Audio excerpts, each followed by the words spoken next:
In the summer of 634, on the sun-scorched plains of southern Syria, something extraordinary was taking shape. The scattered Muslim columns that had marched across desert and mountain were no longer divided. They stood united, more than 30,000 battle-hardened veterans gathered under one command. At their head was Khalid ibn al-Walid, a leader whose reputation for speed, adaptability, and decisive action had already begun to reshape the balance of power in the region. This was not a loose tribal force. It was a disciplined, mobile army forged by constant campaigning, lean, confident, and unstoppable in open battle. But momentum has a way of colliding with reality. Blocking their path was Bosra, the heavily fortified capital of Rome's Arabian province. Southern Syria was not just another stretch of territory, it was the gateway between Arabia and the urban heartlands of the Byzantine world. Control this corridor, and you controlled trade routes, supply lines, and the road north to Damascus. Lose it, and your campaign stalled before it truly began. Bosra itself rose from a volcanic plateau like a crown of black stone. Its massive walls were built from dense basalt, dark, iron-hard rock that seemed less constructed than carved from the earth itself. Towering gates, reinforced defenses, and a seasoned Roman garrison made it a fortress few would dare challenge. By every conventional military calculation, Bosra was unbreakable. And yet, it stood directly in Khalid's path. If the opening scene felt like momentum, the next reality was friction. Standing before Bosra, Khalid ibn al-Walid faced a problem that every seasoned strategist, ancient or modern, would immediately recognize: capability mismatch. His army was built for speed. It excelled in maneuver warfare, rapid flanking movements, and decisive engagements in open terrain. What it did not have were siege engines. No battering rams capable of splintering iron-reinforced gates. No catapults to hammer away at black basalt walls. No towering siege towers to bridge parapets. In the language of modern business, he had scale and agility, but lacked the heavy infrastructure required for a conventional assault. And by the military doctrine of the 7th century, attempting to storm a first-tier Roman fortress without engineering support was not bold. It was suicidal. Roman defensive systems were designed precisely to neutralize armies like his. The defenders could seal the gates, man elevated firing positions, and wait. Time favored the fortified. Disease, supply shortages, and attrition would grind down any force foolish enough to linger outside the walls. History was filled with examples of armies that bled themselves dry trying to batter stone into submission. Yet walking away was not an option. Bosra was not an isolated outpost in the desert. It was a strategic anchor. 10,000 Byzantine troops sat behind those walls. If Khalid bypassed the city and pushed north, the garrison would remain intact at his rear, free to sever supply lines, ambush couriers, and cut off reinforcements. In modern strategic terms, it was a live threat embedded in his operational network. No serious campaign moves forward with that kind of vulnerability behind it. Bosra had to fall, not for glory, but for survival. This was the dilemma: an immovable fortress, a mobile army, and zero conventional tools to close the gap. Most commanders in that position would attempt the obvious solution: procure siege equipment, wait for reinforcements, or attempt a direct assault out of impatience. Khalid chose a different path. If he could not break the walls physically, he would break what stood behind them. The Rashidun army had developed a reputation not merely for battlefield victories, but for mobility and psychological pressure. They moved quickly, struck unexpectedly, and created the impression of inevitability. Instead of attacking stone, Khalid would attack certainty. Instead of smashing gates, he would isolate the city so completely that the defenders felt the weight of abandonment. This approach required patience, discipline, and confidence, traits often more difficult than raw aggression. It meant resisting the urge to prove strength through spectacle. It meant turning the siege into a test of will rather than firepower. The question before him was stark and simple: how do you defeat a fortress you cannot physically breach? The answer would redefine the campaign. Bosra would not fall because its walls collapsed. It would fall because its defenders did. Khalid ibn al-Walid did not order an assault. He ordered a perimeter. Instead of rushing the gates of Bosra, his commanders spread outward across the volcanic plain, their units moving with disciplined precision until the city was surrounded on all sides. From the watchtowers above, Roman sentries would have seen a tightening ring of campfires each night, flickering against the dark basalt walls like a slow-closing vice. There was no dramatic charge, no reckless display of force, just quiet, methodical encirclement. It was the kind of move seasoned leaders recognize. When you can't win by impact, you win by pressure. The blockade was not symbolic. Khalid deployed his elite cavalry in wide, rotating patrol arcs that stretched miles beyond the city itself. These riders controlled the roads, intercepted messengers, and monitored every movement across the surrounding countryside. Supply caravans that once moved freely toward Bosra disappeared. Farmers working nearby fields found themselves cut off from the markets inside the walls. Couriers attempting to slip through the lines were hunted down or turned back. Within days, the city was no longer a regional hub. It was an island.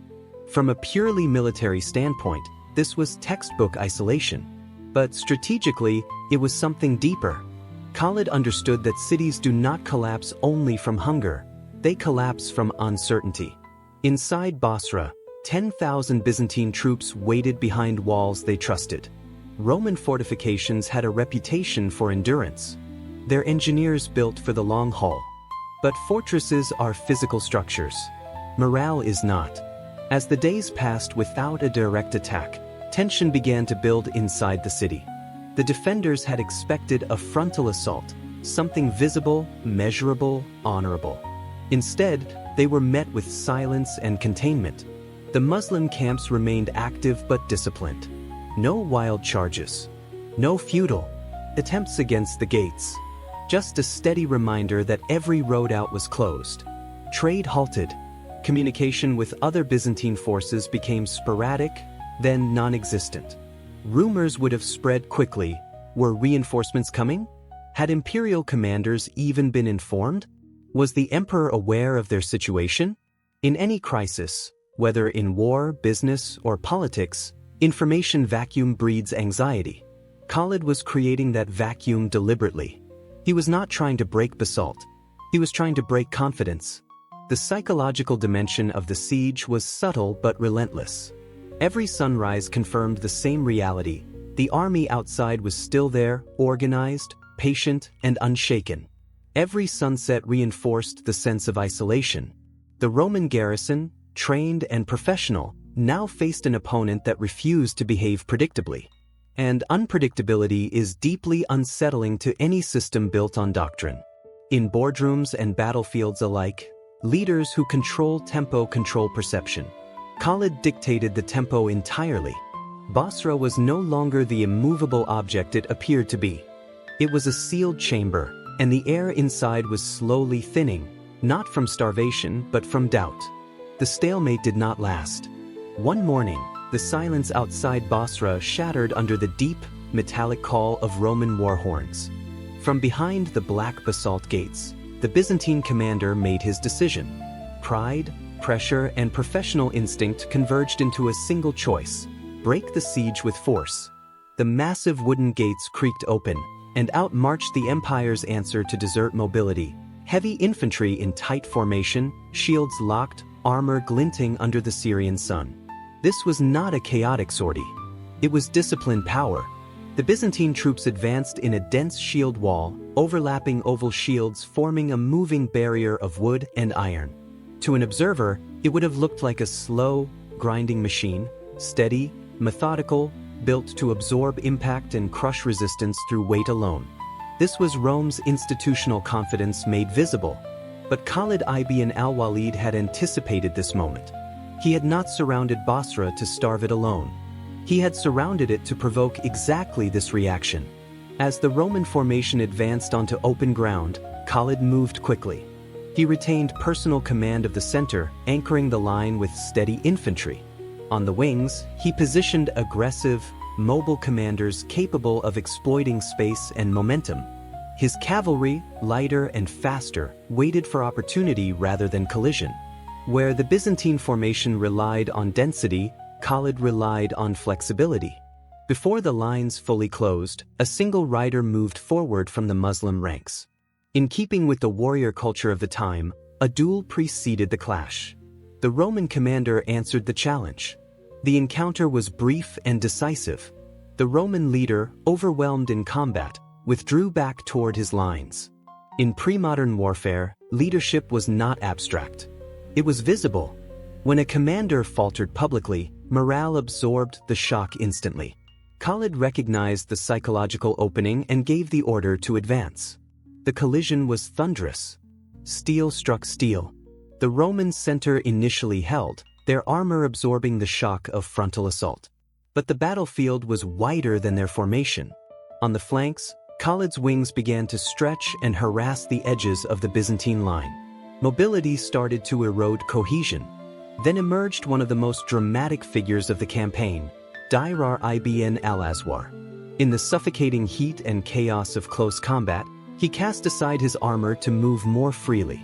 Bare-chested, he charged into the thick of the fight with relentless aggression. To the heavily armored Byzantine infantry, trained to confront predictable formations, this display was shocking. It was not merely physical bravery, it was psychological disruption. Stories of fearless warriors travel faster than arrows, and in the middle of battle, perception can tilt reality. As pressure mounted from the front and the flanks, the Roman formation began to fracture. Shield walls depend on unity. Once gaps appear, strength turns into vulnerability. What had advanced as an organized mass now struggled to maintain alignment. Momentum shifted. The withdrawal began cautiously, then accelerated. Discipline wavered. The heavy infantry retreated toward the safety of the gates they had confidently left only hours earlier.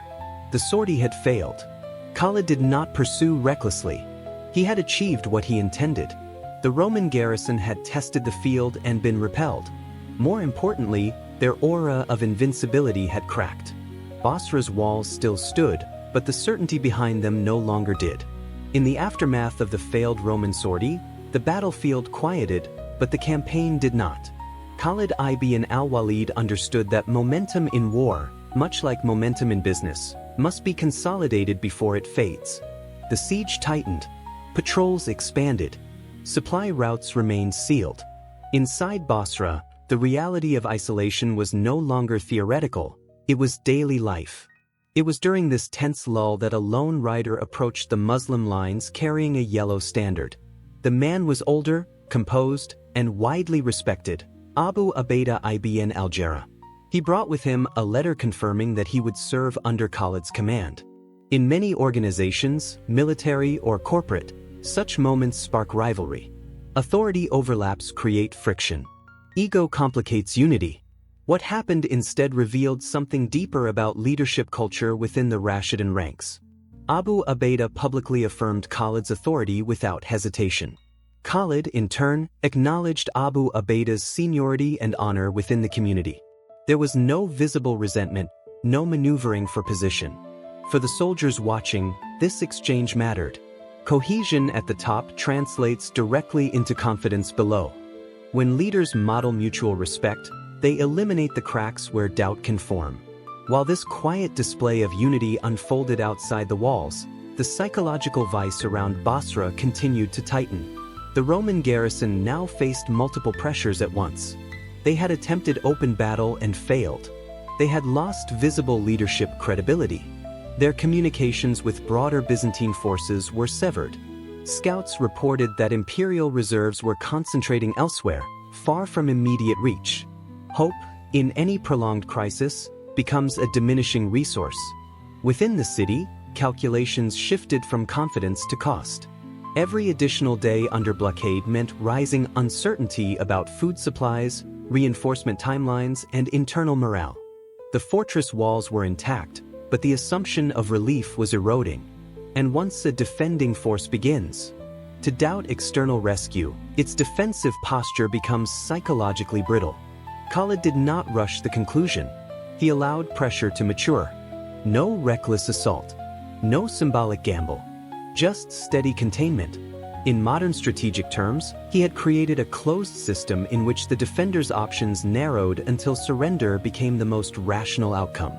Finally, the Roman commander made his choice. Rather than risk another failed engagement or endure prolonged deterioration from within, he negotiated terms. Bosra would surrender peacefully in exchange for agreed conditions, including payment of tribute. The gates that had opened in defiance now opened in concession. For Khalid, the victory was not defined by shattered walls or spectacular destruction. It was defined by efficiency.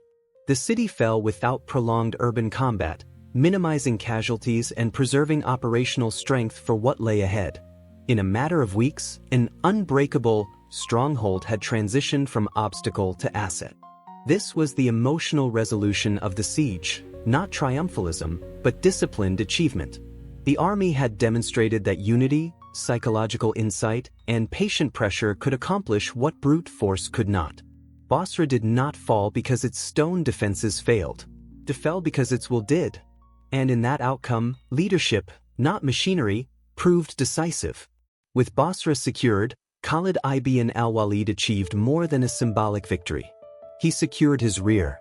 In strategic terms, that meant freedom of movement. No hostile garrison lingered behind his supply lines. No sudden counterstrike would disrupt communications or sever the arteries feeding his campaign. What had been a dangerous vulnerability was now a stabilized foundation. For any leader, whether commanding an army or scaling a company, that kind of security changes the calculus of what's possible next. And what came next was far bigger than Bosra. The road north to Damascus now lay open. Trade routes, Roman highways, and operational corridors that once served the Byzantine administration were suddenly accessible to a rising power from Arabia. The fall of a single fortified city began to ripple outward, altering the balance of control across southern Syria. But success has a way of provoking response. Far to the southwest, Emperor Heraclius was not asleep. Reports of rapid Muslim advances forced the Byzantine Empire to mobilize at scale. This would no longer be a series of frontier engagements. Intelligence indicated that as many as 90,000 heavily armored Byzantine troops were concentrating near Ajnadain.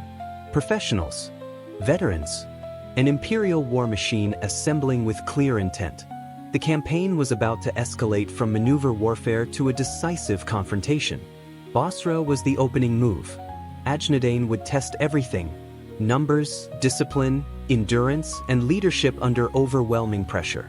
How does a force of roughly 30,000 face an opponent 3 times its size in open battle?